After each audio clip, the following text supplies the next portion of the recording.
Hello neighbors, mga kapitbahay, Karuba, here's Gianna. I'm with my daughter and we are watching the inauguration of the 46th United States President Joseph R. Biden's inaugural speech. We enjoy watching it from the comfort of our home. Thanks to Fox 5 for live streaming it for those who were unable to go to DC, and to those who opted to watch from home, like ourselves in our household, just for safety reasons. Congratulations, Mr. President. God bless your leadership. All right, neighbors, mga kapitbahay, Karuba, enjoy watching. Ladies and gentlemen, please be seated. Vice President Harris, Speaker Pelosi, Leader Schumer, Leader McConnell, Vice President Pence, my distinguished guests, my fellow Americans. This is America's day. This is democracy's day. A day of history and hope, of renewal and resolve. Through a crucible for the ages, America has been tested anew, and America has risen to the challenge. Today, we celebrate the triumph not of a candidate, but of a cause, the cause of democracy. The people, the will of the people has been heard, and the will of the people has been heeded. We've learned again that democracy is precious, democracy is fragile, and at this hour, my friends, democracy has prevailed. So now, on this hallowed ground where just a few days ago, violence sought to shake the Capitol's very foundation, we come together as one nation, under God, indivisible, to carry out the peaceful transfer of power as we have for more than 2 centuries. As we look ahead in our uniquely American way, restless, bold, optimistic, and set our sights on the nation we know we can be and we must be. I thank my predecessors of both parties for their presence here today. I thank them from the bottom of my heart. And I know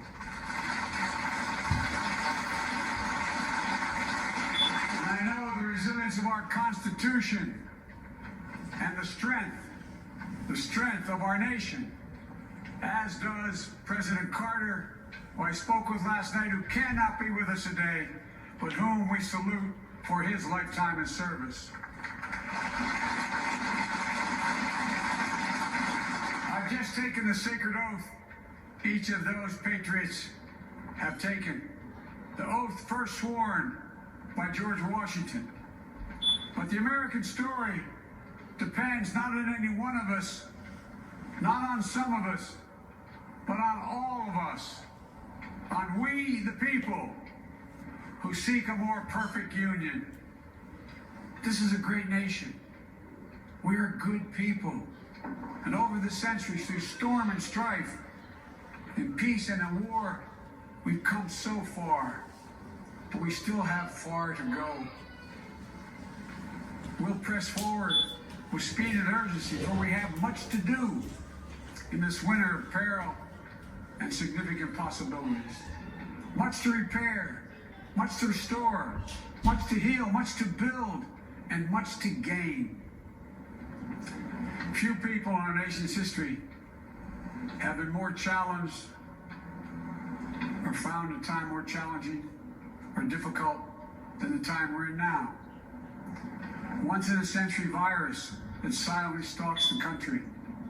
It's taken as many lives in 1 year as America lost in all of World War II. Millions of jobs have been lost.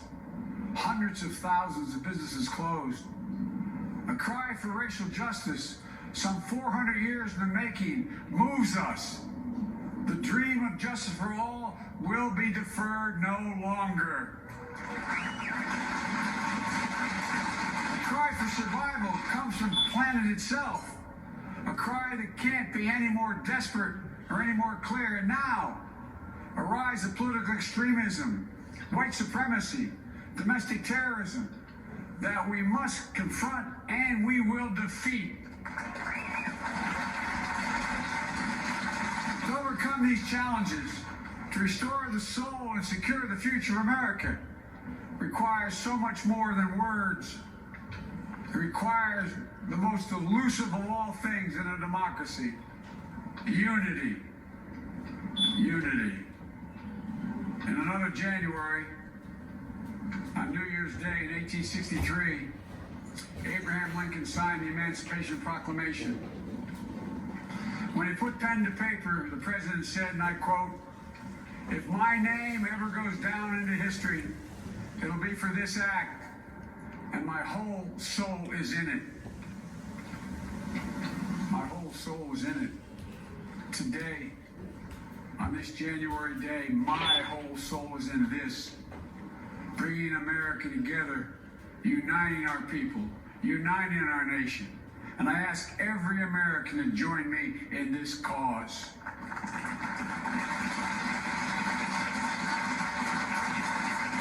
Uniting to fight the foes we face: anger, resentment and hatred, extremism, lawlessness, violence, disease, joblessness, and hopelessness.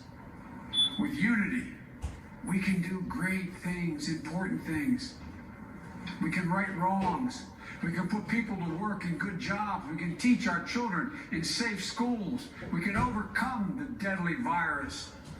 We can reward work and rebuild the middle class and make healthcare secure for all. We can deliver racial justice, and we can make America once again the leading force for good in the world. I know speaking of unity can sound to some like a foolish fantasy these days. I know the forces that divide us are deep and they are real. But I also know they are not new. Our history has been a constant struggle between the American ideal that we're all are created equal and the harsh, ugly reality that racism, nativism, fear, demonization have long torn us apart. The battle is perennial, and victory is never assured. Through Civil War, the Great Depression, World War, 9/11, through struggle, sacrifice, and setbacks, our better angels have always prevailed. In each of these moments, enough of us have come together to carry all of this forward. And we can do that now. History, faith, and reason show the way of unity. We can see each other not as adversaries, but as neighbors.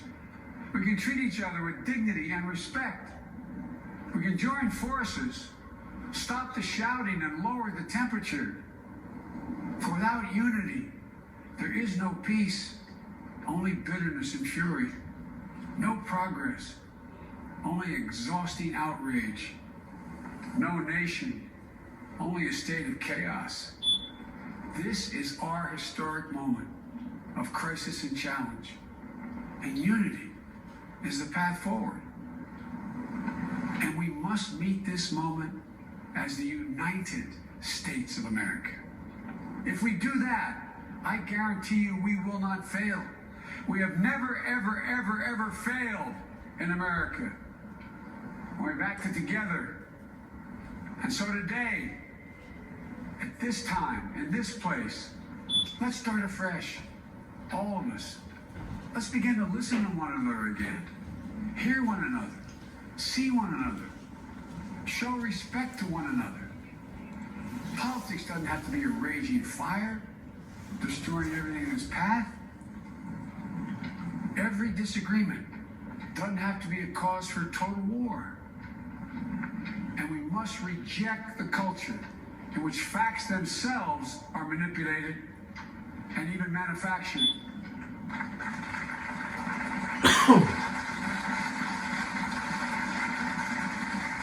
My fellow Americans, We have to be different than this. America has to be better than this. And I believe America is so much better than this. Just look around. Here we stand in the shadow of the Capitol Dome, as was mentioned earlier, completed amid the Civil War, when the Union itself was literally hanging in the balance. Yet we endured. We prevailed. Here we stand, looking out on the great mall where Dr. King spoke of his dream. Here we stand where 108 years ago, at another inaugural, thousands of protesters tried to block brave women marching for the right to vote. And today, we mark the swearing in of the first woman in American history elected to national office, Vice President Kamala Harris. Don't tell me things can't change. Here we stand, across the Potomac from Arlington Cemetery, where heroes who gave the last full measure of devotion rest in eternal peace. And here we stand, just days after a riotous mob thought they could use violence to silence the will of the people, to stop the work of our democracy, to drive us from this sacred ground. It did not happen. It will never happen. Not today, not tomorrow, not ever. Not ever.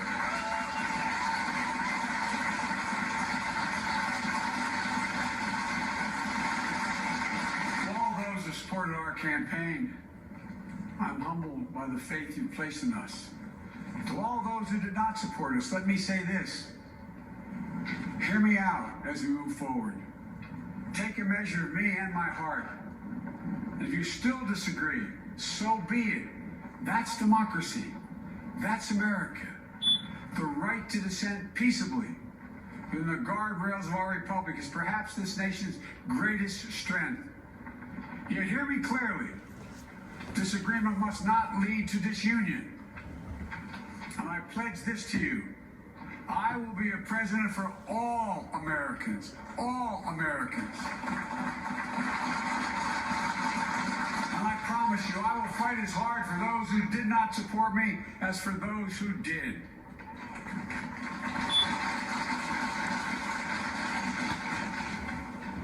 Many centuries ago, St. Augustine, a saint of my church, wrote that a people was a multitude defined by the common objects of their love.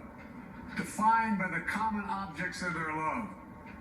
What are the common objects we as Americans love that define us as Americans? I think we know.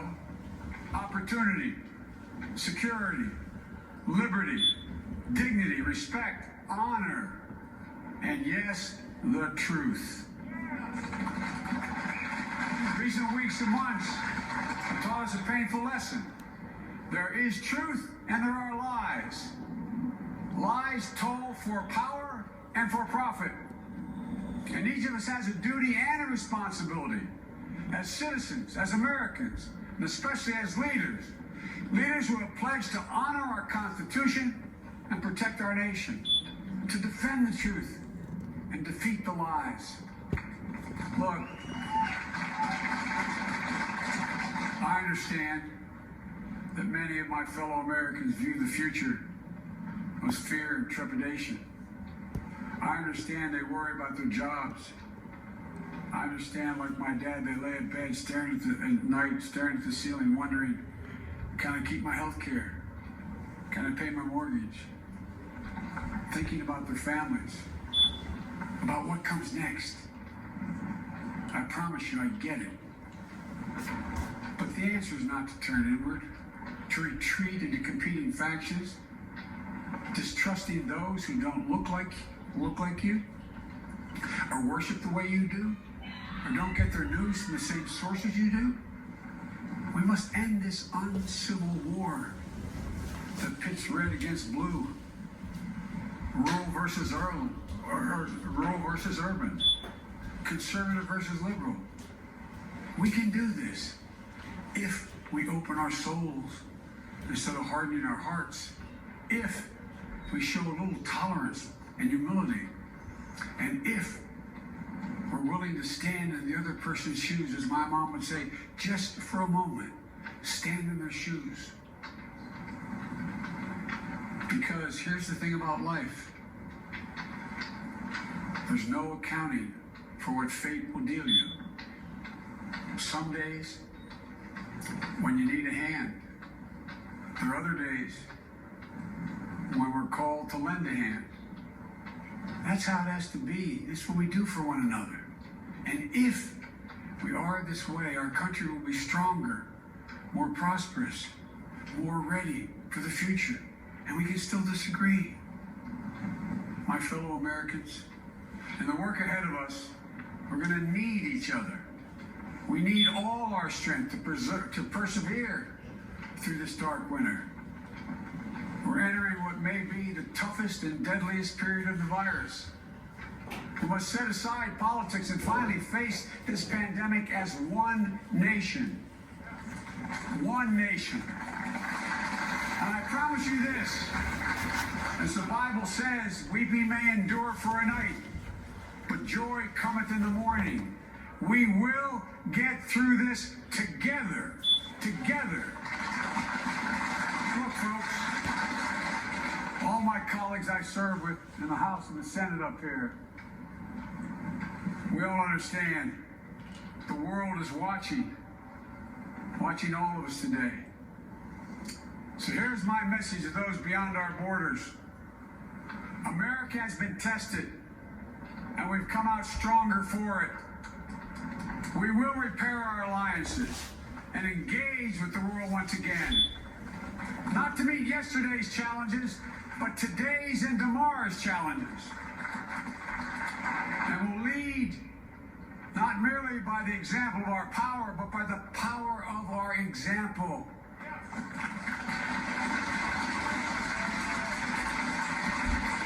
We'll be a strong and trusted partner for peace, progress, and security. Look, you all know we've been through so much in this nation. And my first act as president, I'd like to ask you to join me in a moment of silent prayer. Remember all of those who we lost this past year to the pandemic.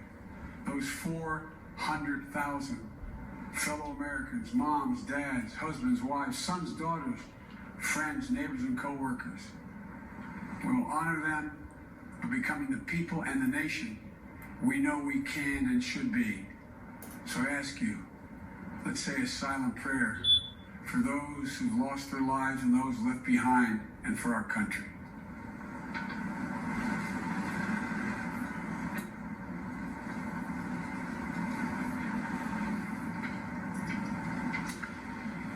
Amen. Folks, this is a time of testing. We face an attack on our democracy and on truth, a raging virus, growing inequity, the sting of systemic racism, a climate in crisis, America's role in the world. Any one of these would be enough to challenge us in profound ways. But the fact is, we face them all at once, presenting this nation with one of the gravest responsibilities we've had. Now we're going to be tested. Are we going to step up, all of us? It's time for boldness, for there's so much to do. And this is certain. I promise you, we will be judged, you and I, by how we resolve these cascading crises of our era.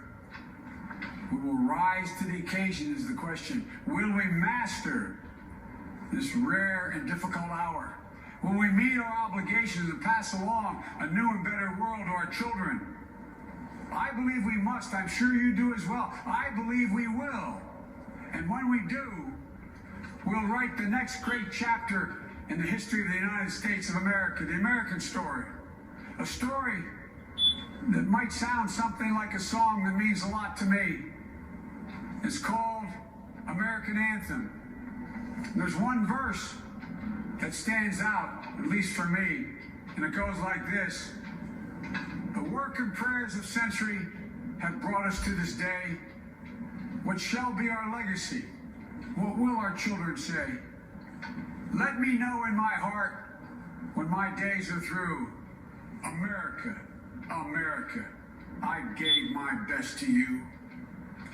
Let's us add our own work and prayers to the unfolding story of our great nation. If we do this, then when our days are through, our children and our children's children will say of us, they gave their best, they did their duty, they healed a broken land. My fellow Americans, I close the day where I began, with a sacred oath. Before God and all of you, I give you my word. I will always level with you. I will defend the Constitution. I'll defend our democracy. I'll defend America. And I'll give all of you, keep everything I do in your service, thinking not of power, but of possibilities, not of personal interest, but the public good. And together, we shall write an American story of hope, not fear, of unity, not division, of light, not darkness, a story of decency and dignity, love and healing, greatness and goodness. May this be the story that guides us, the story that inspires us, and the story that tells ages yet to come that we answered the call of history. We met the moment. Democracy and hope, truth and justice did not die in our watch but thrived. That America secured liberty at home and stood once again as a beacon to the world. That is what we owe our forebears, one another, and generation to follow. So, with purpose and resolve, we turn to those tasks of our time, sustained by faith, driven by conviction, devoted to one another and the country we love with all our hearts. May God bless America, and may God protect our troops. Thank you, America.